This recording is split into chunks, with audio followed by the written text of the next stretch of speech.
Analisa kasus Ferdy Sambo dikaitkan dengan aliran hukum progresif. Kronologinya itu tanggal 8 Juli 2022, saudara Ferdy Sambo melaporkan kejadian kematian Brigadir J ke Polres Metro Jakarta Selatan dan juga di Propam Mabes Polri. Kronologis awalnya itu Brigadir J melakukan pelecehan Putri Chandrawati di rumah dinas Duren 3 sehingga menyebabkan Putri berteriak minta tolong, didengar oleh Baradae, dan kemudian pada saat ditegur terjadi tembak menembak dari Brigadir J, kemudian mengakibatkan Brigadir J ini tewas. Saudara FS menghubungi beberapa orang, satu diantaranya Kasat Reskrim Polres Jaksel yang datang hadir pertama pada pukul 17.30 dan juga driver dari saudara FS. Kemudian pukul 17.47 dari Propam datang ke TKP dihubungi oleh saudara FS. Nah, pada tanggal 9 Juli sekitar pukul 11, penyidik Polres Metro Jakarta Selatan mendatangi kantor Biro Paminal di Propam untuk melakukan pembuatan berita acara pemeriksaan 3 saksi. Tapi penyidik mendapatkan intervensi dari personel Biro Paminal di Propam Polri. Penyidik hanya diizinkan mengubah format berita acara interogasi yang dilakukan oleh Biro Paminal di Propam menjadi berita acara pemeriksaan. Lanjut tanggal 11 Juli, ada informasi terjadi permasalahan pada saat pengantaran jenazah kepada keluarga almarhum yang menjadi viral. Kemudian sempat tidak diizinkan melihat kondisi jenazah. Nah, pada tanggal 12 Juli 2022, Kapolres Metro Jakarta Selatan melakukan konferensi pers terkait dengan penanganan perkara yang lebih lengkap karena Polres Jakarta Selatan langsung melakukan olah TKP yang telah melakukan pemeriksaan terhadap orang saksi di TKP. Namun apa yang dilakukan telah mendapat intervensi dari Ferdy Sambo sehingga proses penyidikan dan olah TKP yang dilakukan menjadi tidak profesional. Nah, pada tanggal 18 Juli, tim kuasa hukum Brigadir J membuat laporan polisi terkait dalam dugaan pembunuhan atau juga pembunuhan berencana yang dilakukan oleh Ferdy Sambo.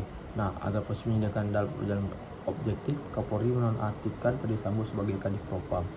Tanggal 21 Juli sampai dengan tanggal 3 Juli 2022, Kapolri memimpin ANEP bersama tim Sus Polri dengan mengundang satuan kerja terkait untuk mengatur perkembangan pemeriksaan yang sudah berjalan. Ternyata ada hambatan-hambatan penyidikan, tekanan, intimidasi, dan juga intervensi oleh personel di Propam Polri.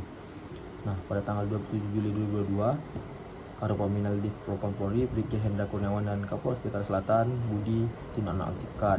Nah, pada tanggal 3 Agustus 2022, Baradae ditetapkan sebagai tersangka. Yang bersangkutan mengungkapkan perubahan keterangan sebelumnya. Baradae melihat Brigadir J terkapar bersimbah darah dan FS berdiri depan memegang senjata, lalu senjata itu diserahkan kepada Baradae. Nah, tanggal 4 Agustus 2022, Irsus merekomendasikan mutasi jabatan yang bersifat demosi terhadap para pelanggar karena diduga menghambat penyidikan sebanyak 10 personel dimutasi ke Yama Polri. Pada tanggal 6 Agustus 2022, Ferdy Sambo masih belum mengaku perbuatannya, masih bertahan dengan keterangan awal. Akhirnya tim sus memutuskan menempatkan Ferdy Sambo secara khusus di Mako Brimob Polri. Nah, tanggal 7 Agustus 2022, tim sus menetapkan Brigadir RR dan juga Kuat sebagai tersangka. Pada tanggal 9 Agustus 2022, berdasarkan keterangan Baradae, Brigadir RR dan juga Kuat Ma'ruf, akhirnya tim sus memutuskan Ferdy Sambo menjadi tersangka. Tim sus juga melakukan pemeriksaan terhadap 31 personel atas dugaan pelanggaran kode etik profesi Polri terkait pengusahaan, menghilangkan barang bukti, serta menguburkan dan merekayasa upaya pengungkapan kasus kematian Brigadir J. Pada tanggal 12 Agustus 2022, 28 polisi di Polres Jakarta Selatan dihentikan karena tidak terdapat unsur pidana. Pada tanggal 19 Agustus 2022, istri Irjen Ferdy Sambo, Putri Chandrawati, jadi tersangka kasus pembunuhan Brigadir J. Selain menetapkan Putri sebagai tersangka, tim khusus Polri juga melakukan pemeriksaan khusus kepada 83 anggota Polri. Sebanyak 35 orang diantara sudah mendapat rekomendasi untuk penempatan khusus, tetapi baru 18 yang sudah ditempatkan khusus.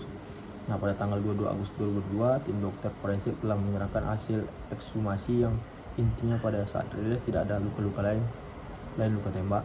Kapolri juga memutasi 24 personel kepelayanan markas atau Yanma Polri karena diduga melanggar kode etik dan penyidikan kasus pembunuhan Brigadir J. Hukum progresif adalah hukum bersifat maju. Begitu juga contohnya adalah salah satu adanya pembaruan hukum, yaitu peraturan kepolisian nomor 7 tahun 2022 tentang kode etik profesi dan Komisi Kode Etik Kepolisian Negara Republik Indonesia karena dicabutnya peraturan kepolisian nomor 14 tahun 2011 tentang kode etik Polri yang dirasa tidak dapat memenuhi dan akhirnya diganti oleh perkap baru.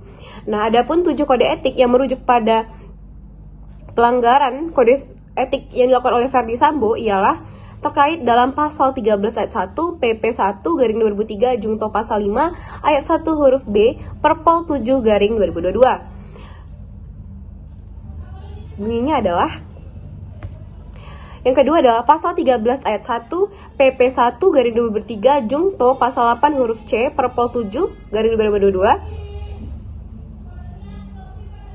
Selanjutnya adalah pasal 13 ayat 1 PP 1 garing 2003 jungto pasal 8 huruf C angka 1 Perpol 7 garing 2022. Pasal 13 ayat 1 PP 1 garing 2003 jungto pasal 10 ayat 1 huruf F Perpol 7 garing 2022. Selanjutnya ada pasal 13 ayat 1 PP 1 garing 2003 jungto pasal 11 ayat 1 huruf A Perpol 7 garing 2022.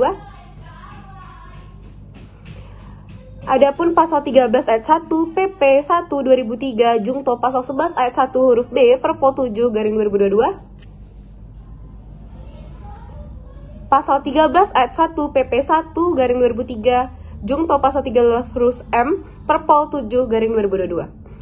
Nah, Ferdy Sambo dalam jabatannya sebagai anggota kepolisian tentu juga harus patuh ke dalam kode etik kepolisian. Dalam hal ini, Ferdy Sambo melakukan perbuatan yang dijelaskan pada kronologi kasus di atas.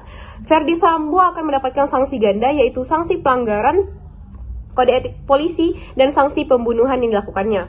Perlu dipahami bahwa pemberhentian tidak dengan hormat Ferdy Sambo ini bukanlah saksi pidana atas perbuatan yang ia. Jika dikaitkan dengan aliran hukum progresif yang pada intinya gagasan hukum progresif ingin mendorong komunitas pekerja hukum untuk berani membuat terobosan dalam menjalankan hukum di Indonesia dan tidak hanya dibelenggu oleh pikiran positivistis dan legal analytical.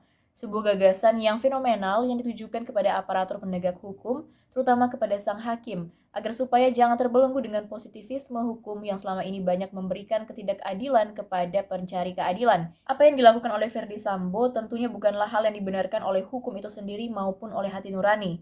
Jika kita lihat lewat kacamata hukum progresif, perbuatan Ferdy Sambo telah melanggar nilai-nilai kemanusiaan serta melanggar hukum, dan untuk itu diperlukan upaya penegakan hukum yang berkeadilan, sebagaimana yang menjadi tujuan utama penegakan hukum dalam aliran progresif. Maka dari itu, hakim yang menangani harus mampu memberikan keadilan bagi para pihak. Dan sejauh ini, sebagaimana yang telah kami lihat adalah bahwa Ferdy Sambo bersalah, namun yang belum diketahui adalah alasan pasti mengapa Ferdy Sambo melakukan pembunuhan tersebut. Tentunya hal ini akan semakin diperjelas lagi lewat fakta-fakta di persidangan yang sampai saat ini masih berjalan.